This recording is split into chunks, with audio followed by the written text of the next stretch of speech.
Welcome to Melanin Memo, the channel where we celebrate the achievements of melanated people both past and present across the globe. Phillis was born in 1753 in West Africa and was captured at the tender age of 7, sold into slavery, and transported to the British colonies in America. She was purchased by the Wheatley family, who recognized her intelligence and potential. Despite her circumstances, Phillis's thirst for knowledge and love for words blossomed.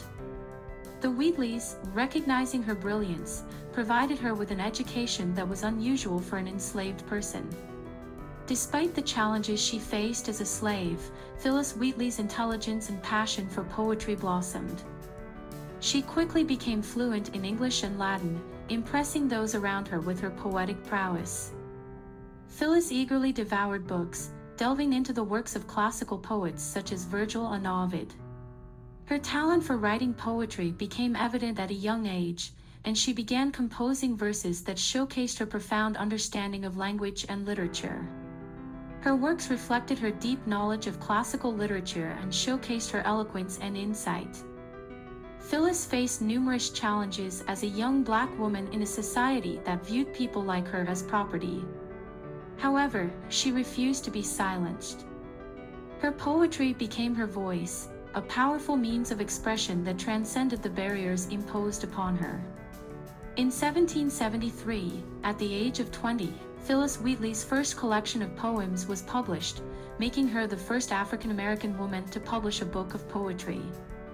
Her work, titled Poems on Various Subjects, Religious and Moral, received critical acclaim and garnered attention both in America and Europe. It was a groundbreaking achievement, as she became the first African-American and enslaved person to publish a book in the United States. Her poems touched on themes of faith, freedom, and the injustices of slavery and the struggles of the human condition. She used her words to advocate for the abolition of slavery and to challenge the prevailing prejudices of the time. Despite facing skepticism and prejudice, she gained recognition both in America and abroad for her literary talent. In the spirit of Phillis Wheatley's poetry, here's a verse from one of her notable works, on being brought from Africa to America. "'Twas mercy brought me from my pagan land, taught my benighted soul to understand that there's a God, that there's a Savior too. Once I redemption neither sought nor knew.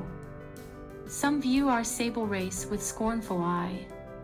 Their color is a diabolic dye. Remember, Christians, Negroes, black as Cain, may be refined, and join th angelic train."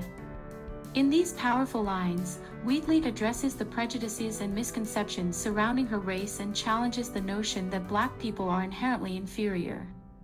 She expresses her gratitude for being brought to America, where she learned about God and found salvation.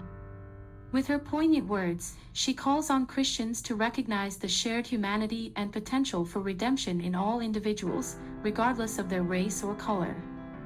Despite her success, Phillis faced skepticism and disbelief from those who couldn't fathom that a slave could possess such extraordinary talent.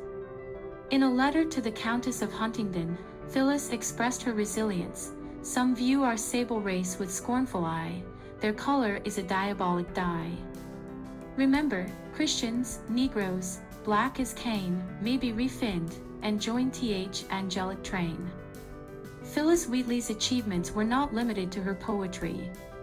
She corresponded with influential figures of the time, including George Washington and Benjamin Franklin, who praised her talent and intelligence. Her work helped pave the way for future generations of African American writers and intellectuals. Her work also challenged societal perceptions and stereotypes, showcasing the intellectual and artistic prowess of people of African descent. In the face of adversity, Phillis Wheatley proved that brilliance knows no boundaries.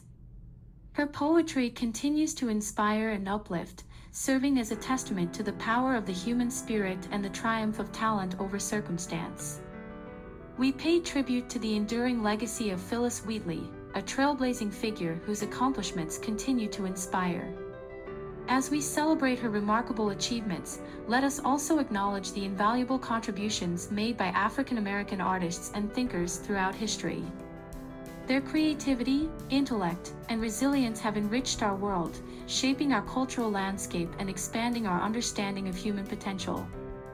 May we embrace their stories, elevate their voices, and foster an environment that fosters and celebrates the diversity of artistic expression and intellectual pursuits. Let us embrace the transformative power of literature and the arts in breaking down barriers and fostering understanding among all people. In a world that still grapples with prejudice and inequality, let us draw inspiration from Phillis Wheatley's story. Let us strive to create a society that values and uplifts the voices and talents of all, regardless of their background or circumstances. Embrace the power of words, as Phillis Wheatley did, and let your own voice be heard. Pursue your dreams, overcome obstacles, and use your unique gifts to make a difference in the world. Just as Phillis defied expectations, you too can shape your own destiny and leave a lasting legacy. Remember, in the words of Phillis Wheatley herself, "'Twas mercy brought me from my pagan land, taught my benighted soul to understand that there's a God, that there's a Savior too, once I redemption neither saw it nor knew." Some view our sable race with scornful eye, their color is a diabolic dye. While her life was cut short at the young age of 31, Phillis Wheatley's legacy as a literary pioneer and advocate for equality lives on. Her courage and determination continue to inspire and remind us of the power of words and the strength of the human spirit.